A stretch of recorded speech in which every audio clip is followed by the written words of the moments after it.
Varahi silver jewellery ఇప్పుడు మన Varahi silks KPHB store first floor లో 28 March hero Teja Sajja heroine Meenakshi Chaudhary చేతుల మీదుగా గ్రాండ్ ఓపెనింగ్ జరగబోతుంది. నంద్యాల జిల్లాలో ఫుడ్ పాయిజన్ కలకలం రేపుతోంది. వాంతులు విరోచనాలతో ప్రజలు ఇబ్బంది పడుతున్నారు. నంద్యాల శివారులోని బుడగజంగ కాలనీలో వాసులకు అస్వస్థతకు గురైనట్లుగా తెలుస్తోంది.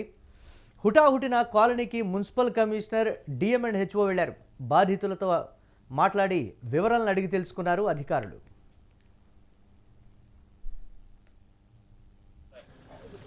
Everything normal sir, everything normal sir. నాకు చెప్పాను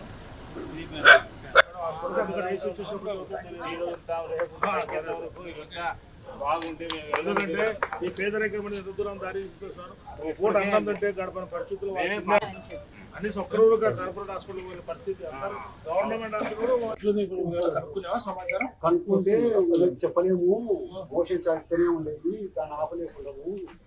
ఇక్కడ అది కరెక్ట్ హాస్పిటల్ సాయవాన హాస్పిటల్ పక్కనే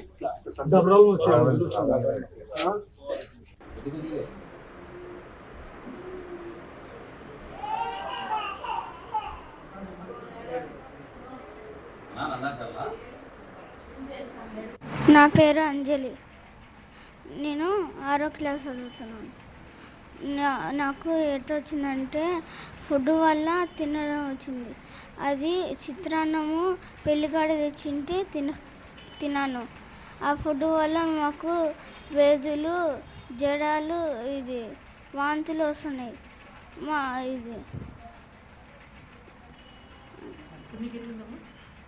నాకా కొంచెం బాగానే ఉంది. వాంతుకులాగా అనిపిస్తుంది. వచ్చింది. అంజలి. రైట్గా నంద్యాల శివారులోని బుడగజంగ కాలనీ వాసులకు అస్వస్థతకు సంబంధించిన మరిన్ని అప్డేట్స్ మా కరెస్పాండెంట్ మల్లికార్జున్ అందిస్తారు. మల్లికార్జున్, ఏం చెప్తున్నారు కాలనీ వాసులు? ఏ విధంగా ఫుడ్ పాయిజన్ అయింది అనేటువంటి మాట అధికారులు ఏమైనా నిర్ధారణకు వచ్చారా? దీనికి సంబంధించి అప్డేట్స్ ఏంటి?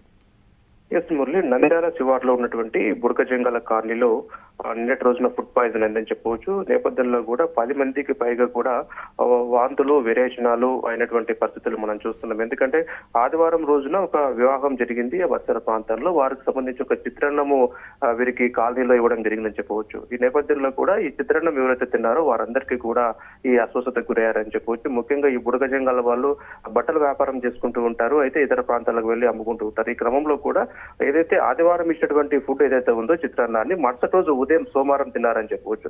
తిన్న తర్వాత ఎవరి పనులకు వాళ్ళు వెళ్లారు. పిల్లలు స్కూల్లో కూడా వెళ్ళినటువంటి పరిస్థితి. ఈ నేపథ్యంలో కూడా పనులకు వెళ్ళినటువంటి వారు అక్కడే పడిపోవడము, అదేవిధంగా స్కూల్కి వెళ్ళిన పిల్లలు కూడా అక్కడే కుప్పకూలిపోవడం జరిగింది. ఈ నేపథ్యంలో కూడా వెంటనే అక్కడ ఉన్నటువంటి కొంతమందిని ప్రభుత్వ ఆసుపత్రికి తరలించి అక్కడ వైద్యం అందిస్తూ ఉన్నారు. మీకు కొంతమందికి ఇంటి దగ్గర కూడా వైద్యం అందిస్తున్నటువంటి పరిస్థితి. మొత్తంగా చూసుకుంటే సంఘటన ప్రాంతానికి ప్రస్తుతం డిఎంఎండ్హెచ్ఓ కావచ్చు, మున్సిపల్ కమిషనర్ చేరుకున్నారని చెప్పవచ్చు. ఏ విధంగా జరిగింది ఏంటి అనే కోణంలో కూడా ఆరా తీస్తున్నారు. మొత్తం మీద ఫుడ్ పాయిజన్ అని తేల్చేశారని చెప్పవచ్చు. ఎందుకంటే ఒక ముందు రోజు ఇచ్చినటువంటి ఆహారాన్ని మరుసటి రోజు అదే విధంగా ఉంచుకొని తినడం వల్లనే ఫుడ్ పాయిజన్ అని చెప్పేసి అంటున్నారు. అంటే 10 మందికి పైగా కూడా అస్వస్థ గురయ్యారని చెప్పవచ్చు. అందులో 6 మంది పిల్లలు ఉన్నారు. మొత్తంగా 4 పెద్దవారు ఉన్నట్టుగా చెప్తున్నారు. అంటే అంతకంటే కూడా ఎక్కువ ఉన్నారు. చాలా మంది కూడా ఇంకా ఇబ్బంది పడుతున్నారు. అంటే స్వల్ప ఇదితో అంటే వాంతులు జ్వరంతో కూడా ఇబ్బంది పడుతున్నారని చెప్పేసి అని కూడా స్థానికులు చెప్తున్నట్టు పరిస్థితి. ప్రస్తుతం డిఎంఎండ్హెచ్ఓ సంఘటన ప్రాంతానికి వెళ్లారని చెప్పవచ్చు. అక్కడ పరిస్థితిని సమీక్షిస్తున్నారు. ఒక వైద్యం ఏ విధంగా అందాలో వాటిపైన కూడా అధికారులకు అయితే ఆదేశాలు జారీ చేస్తారు. కొంతమందిని ప్రభుత్వ ఆసుపత్రికి తరలించి అక్కడ కూడా వాళ్ళకు సెలైన్ బాటిల్స్ మిగతా ట్రీట్మెంట్ అంతా కూడా కొనసాగుతున్న పరిస్థితి. ఏదైతే ముందు రోజు ఇచ్చినటువంటి ఆహారాన్ని అదే విధంగా పెట్టుకొని మరుసటి రోజు తినడం వల్లనే ఈ రోజు ఈ ఫుడ్ పాయిజన్ అయిందని చెప్పవచ్చు. చాలా మంది ఇప్పుడు ఇబ్బంది పడుతున్నటువంటి పరిస్థితిని మనం చూస్తున్నాం. మురళి, ఆ బాధితుల్లో ఎవరైనా ప్రాణాపాయ పరిస్థితి ఉందా అనేది కూడా ఒకంత ప్రశ్న తలెత్తుంది. దీన్ని ఎలా చూడాలంటారు మల్లికార్జున్? అంటే పూర్తి స్థాయిలో ఈ ఫుడ్ అంటే నిన్నటి రోజున ఇచ్చినటువంటి ఫుడ్ ను మరుసటి రోజు తినడం వల్లనే ఈ సమస్యలు తలెత్తుతూ ఉంటాయి. కాబట్టి ఒక వివాహం జరిగింది కాలనీలో, మామూలు సాధారణ వివాహం జరిగితే కనుక అక్కడ ఈ బుడగజంగాల వారికి ఇవ్వడం జరుగుతూ ఉంటుంది అనమాట. పేదవారికి ఇవ్వడం జరుగుతుంటుంది. ఈ క్రమంలోనే వారు తీసుకున్నారు. పాపం అవసరం తెలియదు. తీసుకున్న తర్వాత కూడా అంటే ముందు రోజు తిన్న తర్వాత మిగిలిన ఆహారాన్ని కూడా మరుసటి రోజుకు తీసుపెట్టుకోవడం, కొంచెం తినడం, అంటే వెళ్తే పేదరికంలో ఉంటారు కాబట్టి ఆ తిన్న తర్వాత కూడా వ్యాపారాలు చేసుకోవడానికి బయటకు వెళ్ళినటువంటి పరిస్థితి. ఈ నేపథ్యంలోనే వారికి అస్వస్థతకు గురయ్యారు. అయితే అయితే ప్రస్తుతం ప్రాణాపాయ స్థితికి ఎవరికి లేదు, అందరూ కూడా కోలుకునే పరిస్థితి. ఎందుకంటే పెద్ద పిల్లలు ఉన్నారు చాలా మంది, కొంతమంది పెద్దవారుగా ఉన్నారు కాబట్టి 6 మంది పిల్లలు అయినప్పటికీ కూడా 6వ తరగతి 7వ తరగతి పై చదువుతున్నటువంటి పిల్లలే. కాకపోతే ప్రాణాపాయ స్థితి అయితే ఎవరికి లేదు. మొత్తంగా వారికి వాంతులు, జ్వరం ఎక్కువగా ఉంది, మోషన్స్ ఎక్కువగా ఉంటున్నాయి. ఈ క్రమంలో కూడా వాటిని కంట్రోల్ చేసేందుకు కూడా అధికారులు పూర్తి స్థాయిలో అక్కడ వైద్య చికిత్సలు అయితే అందిస్తూ ఉన్నారు. పూర్తి స్థాయిలో వారికి అంటే గడువు తీరిపోయినటువంటి ఆహారాన్ని తినడం వల్ల అయిందా, లేకపోతే ఆహారంలోనే ఏమైనా కల్తీ జరిగిందా అనేటువంటి మాట కూడా దీన్ని ఎలా చూడాలి? మురళి, పూర్తి స్థాయిలో వీళ్ళు ముందు రోజు ఇచ్చిన ఆహారాన్ని మరుసటి రోజు తినడం వల్ల అది పాచిపోయి ఉంటుంది, అది చూసుకోకపోవడం తినడం వల్లనే సమస్య మొదలైందని చెప్పేసి కూడా స్థానికులు చెప్తున్న పరిస్థితి. అయితే మొత్తంగా ఫుడ్ వల్ల అయిందా లేకపోతే వాటర్ వల్ల అయిందా అన్నది కూడా మాకు అంత చిక్కడం లేదు, ఏం జరిగిందో అర్థమైతే లేదు. మొత్తం మీద పెళ్లివారు ఇచ్చినటువంటి ఫుడ్ ఏదైతే ఉందో ఆ ఫుడ్ మేము తినడం వల్ల ఈ విధంగా జరిగింది అంటారు. అంటే ఇందులో మ్యారేజ్ లో చాలా మంది కూడా తింటారు కాబట్టి ఇందులో వేరేది కలిపి ఉండకపోవచ్చు. వీరు ముందు రోజు ఇచ్చిన ఆహారాన్ని అట్లే స్టోర్ చేసుకొని ఉంటాం. ఎందుకంటే ముందు సమ్మర్ మనకు ఈ ఎండాకాలంలో కూడా ఆహారం అనేది త్వరగా చెడిపోతూ ఉంటుంది కాబట్టి పెళ్లికి వచ్చిన వారు పెళ్లిని జరిగిన తర్వాత ఇచ్చారు కాబట్టి అందులో ఫుడ్ పాయిజన్ వేరేది కలిసే ఉండేటువంటి అవకాశం అయితే లేదు.